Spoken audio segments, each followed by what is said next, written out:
안녕하세요. 저 소개받은 과학기술정보통신부 연구제도 혁신과의 한지연 사무관이라고 합니다. 저는 혁신법과 그리고 행정제도 개선 마련을 담당하고 있습니다. 이렇게 와주셔서 감사합니다.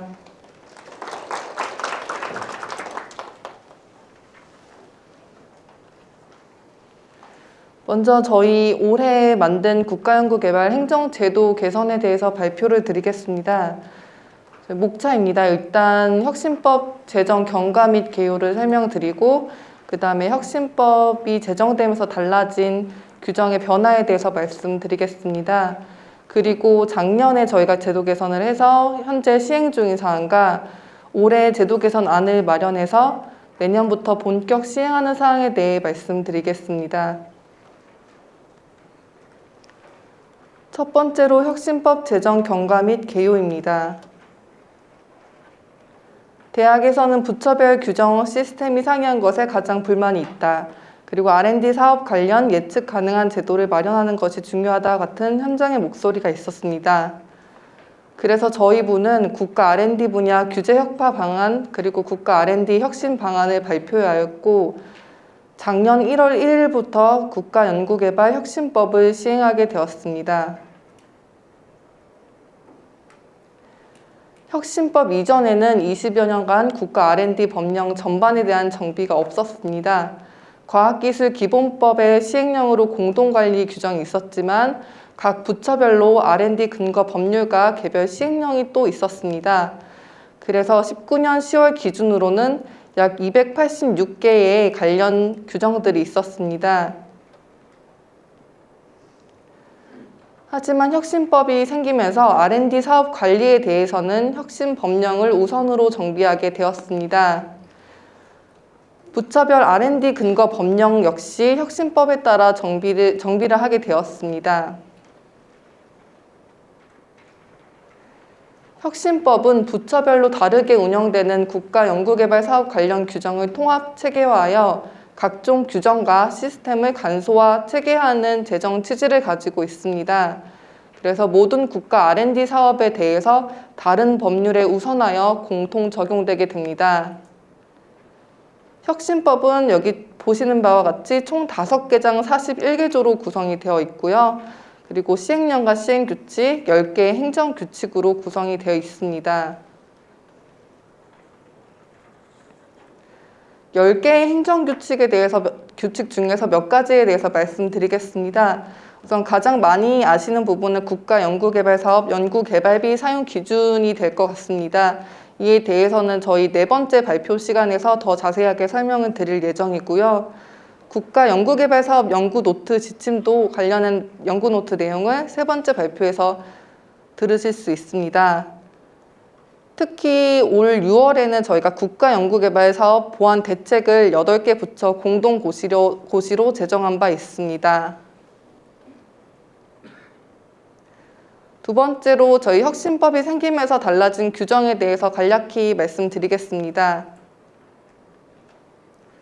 우선 저희는 연구에 몰입할 수 있는 연구자 중심 추진 체계를 구축하려고 하는데요. 연구 절차 측면에서 보시면 공모, 선정, 협약, 수행, 그리고 연구비까지 많은 규정들이 달라졌습니다.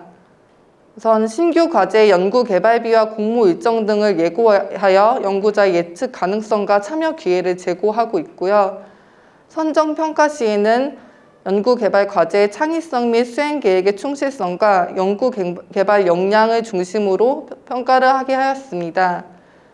그리고 연구개발 기관의 통보만으로도 협약이 변경될 수 있는 사항을 명확히 하여 협약 변경의 불편을 최소화하였고 기존에는 연차별로 실시했던 협약 평가 정산을 단계별 평가 정산으로 바꾸었습니다. 물량 단가로 관리하던 연구비 사용 계획도 총액 위주 관리로 간소화하였습니다. 두 번째로는 환경 변화에 유연하게 대응하는 체계를 구축하였습니다. 부처마다 다른 시스템이 있었는데 아이리스라고 하는 통합된 정보 시스템을 구축하고 있습니다. 그리고 기관의 연구 지원을 강화하고 전문 기관의 운영을 효율화하였습니다. 마지막으로 불규칙 하게 운영하던 의견 수렴도 누구나 수시로 제안할 수 있도록 하였습니다. 여기 나와 있는 내용들 중에서 이제 정보 시스템과 제도 개선에 대한 사항은 다음 장에서 다시 호술하도록 하겠습니다. 세 번째로는 선도적 연구 문화 촉진과 책임성 강화를 추구하고 있습니다. 우선 혁신 도전형 연구 등에 맞는 예외 조항을 마련하였고요. 성실 수행 시에는 제재 감면이 아닌 제재 대상 제외로 바꾸었습니다. 연구의 자율성은 제고하고 책임성은 강화하는 취지에서 참여 제한은 최대 5년에서 최대 10년으로 강화하고 대신 제재 검토는 제재한 부처뿐만 아니라 연구자 권익보호위원회라는 제3의 기관에서도 검토가 가능하도록 하였습니다. 좀 전에 말씀드렸던 시스템에 대한 부분입니다. 혁신법 전에는 각 부처별로 과제 관리 시스템, 연구자 정보 시스템, 그리고 연구비 관리 시스템을 운영했습니다. 이에 따라 연구자는 각 시스템에 접속하고 별도로 정보를 입력하고 그리고 증빙 자료를 제출해야 했습니다. 하지만 저희는 지금 아이리스라고 하는 R&D 지원 포털을 구축을 했는데요. 이에 따라 연구자는 단일 접속을 통해서 과제 관리와 연구자 정보 입력과 연구비 관리를 가능하게 하고 있습니다. 이 부분에 대해서는 많이 시스템 운영에 대해서 질의가 많으신 걸로 알고 있는데 아이리스 홈페이지에도 각 시스템에 대한 문의를 할 수 있는 게시판이 있습니다. 많이 이용해 주시기 바랍니다. 그 다음으로는 정례화된 제도 개선입니다. 현장 수요에 기반한 연구자 중심의 연구 환경을 조성하기 위해서 저희는 연례적으로 제도 개선을 추진하고 있습니다. 3월에는 기본 지침을 수립하고 4, 5월에 연구 현장의 의견을 접수하여 6월에 민간 전문가가 제도 개선 과제를 선정하여 8월에는 과기 자문회의를 거쳐 제도 개선안을 마련하고 있습니다. 내년도에도 저희가 3월에 기본 지침을 수립하면 연구 현장의 의견을 듣기 위해서 아이리스 홈페이지에 제도 개선에 대해서 건의할 수 있는 게시판을 열 예정입니다. 그때 많이 참여를 해주시기 바랍니다. 이러한 국가연구개발 행정제도는 이제 국가연구개발혁신법에 따라서 운영을 하고 있고 특히 윤석열 정부에서도 국정과제 74번인 국가혁신을 위한 과학기술 시스템 재설계에 포함되어 있는 내용입니다. 이 부분은 참고로 보시면 되겠습니다. 다음으로는 21년 작년에 저희가 제도 개선을 추진해서 올해 시행 중인 사항입니다. 저희는 연구노트 형식에 대한 세부 기준을 연구기관이 자율적으로 규정할 수 있게 하였고 타 대학 학생 연구자도 학생 인건비 또는 인건비 중에서 연구기관이 선택할 수 있도록 하였습니다. 그리고 연구비 선집행 제도 활용을 위한 구체적 가이드라인과 연구기관이 지재권 포기 절차 명확화를 위한 세부 가이드라인도 마련하였습니다. 연구 준비 중이거나 다음 과제 준비 중인 박사후 연구자는 간접비에서도 인건비 계상을 할 수 있게 하였고 학생 연구자의 산재 보험료는 간접비에 계상할 수 있는 근거를 마련하였습니다. 그리고 선도형 연구개발을 촉진하기 위해서 경쟁에 따라 과제를 조기 중단할 수 있는 세부 근거를 마련하였고 출연료만 인정하던 국제 공동 연구비 계상을 모든 국가연구개발 사업에 허용했습니다.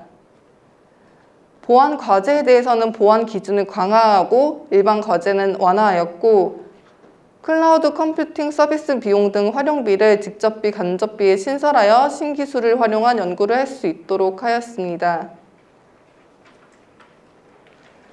다음으로는 저희가 올해 제도 개선안을 마련해서 내년부터 본격 시행할 예정인 사항입니다. 우선 먼저 추진 경과를 말씀드리겠습니다. 앞서 말씀드렸던 정례화된 제도 개선 절차에 따라서 저희가 이번에도 제도 개선안을 마련했는데요. 일단 3월까지 기본 지침 마련을 위해서 현장 의견을 수렴하고 그리고 민간 전문가로 구성된 제도 개선 위원회를 출범하였습니다. 그리고 현장 의견 수렴 결과를 반영해서 기본 지침을 마련하여 관계 부처에 통보를 하였고 연구 현장과 관계 부처의 의견을 접수하여 그 접수된 의견을 제도 개선 위원회에서 검토를 하였습니다. 그래서 총 260개의 의견이 들어왔고 제도 관련성, 명료성, 그리고 중복되는 내용들을 제외하고 59개의 의견을 제도개선위원회가 검토하였습니다. 아래쪽에 보시는 바와 같이 이제 주요 제도 개선 의견 사항이 여러 개 있었는데요. 우선 부처 간 세부 규정이 다른 부분에 대해서 통합적으로 안내가 있었으면 좋겠다. 그리고 연구수당 계산 방식을 유연화했으면 좋겠다. 출연연 기본 사업 관련해서는 공통비용, 파견비 등 연구비 계산 기준을 유연화해 주었으면 좋겠다 같은 의견이 들어왔습니다. 네, 이건 제도 개선위원회 사항에 대해서 참고로 보시면 되겠습니다. 그렇게 저희가 마련한 과제는 총 13가지였습니다. 그래서 이제 첫 번째 과제였는데요. 범부처 규정 검토 및 정비 권고를 저희가 하였습니다. 현장에서는 일부 부처에서 여전히 혁신법과 다르게 규정하고 있는 것들이 있어서 혼란이 계속되고 있었다는 의견이 있었고 그래서 저희가 정합성을 일괄 검토하였습니다. 혁신법에 따른 정비가 미비한 부처나 전문기관 규정에 대해서는 사항별로 저희가 의견을 제시하였고 그래서 권고를 하고 있습니다. 그래서 각 부처와 전문기관에서도 지침을 정비하고 있고요. 내년 상반기까지 그 정비를 완료할 예정입니다. 두 번째로 연구수당 계상을 유연화하였습니다. 최초 협약 시 계상한 연구수당만 금액이 인정되어서 불편하다는 의견이 있어서 연구수당을 단계 시작마다 조정할 수 있도록 하였습니다. 중앙행정기관이 직접 수행하는 사업에 대해서는 상책50 적용도 완화하였고요. 출연연 해외 분원 운영 시에 연구비에서 파견 비용을 사용할 수 없어 운영에 애로가 있다는 현장 목소리에 따라서 출연연 기본 사업은 기관 공통비용 세부 용도를 자체 규정으로 정하도록 자율성을 부여하고 출장비 사용 용도에 기본 사업 수행을 위한 해외 파견 비용도 명시하였습니다. 그리고 선도적 연구개발 기반을 강화하기 위해서 해외 우수 연구자 유치를 위한 지원도 확대하였습니다. 연구활동비에 해외 연구자 유치 장려금, 체재비 등을 지원할 수 있는 해외 연구자 유치 지원비 항목을 신설하였습니다. 이 부분은 저희가 지금 연구비 사용기준 고시를 개정하고 있어서 이번 달 내에 시행이 될 예정입니다.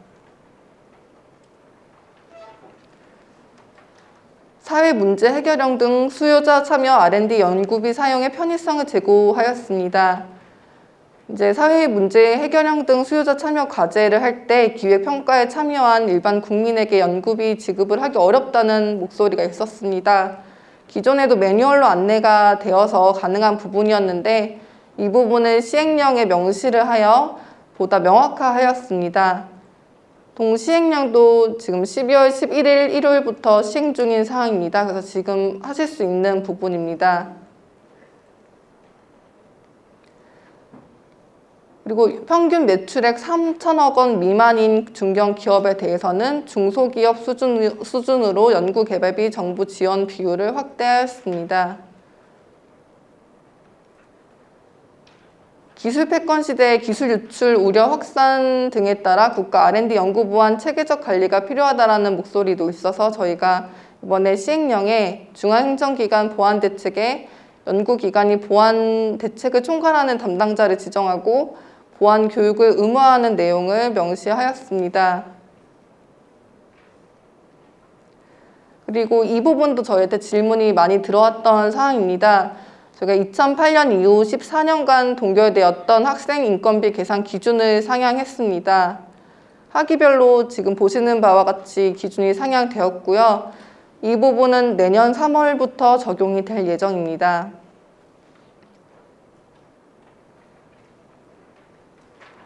그리고 1억 원을 초과하는 연구비 용도의 사용에 대해서 부가금 산정 기준이 좀 불명확하다는 의견이 있어서 이 부분도 그 기준금액 초과분에 대해서만 제재 부과금이 가중 부과된다는 것을 명확하게 하였고, 제재 처분 감경 범위도 확대하는 방향으로 추진을 하고 있습니다.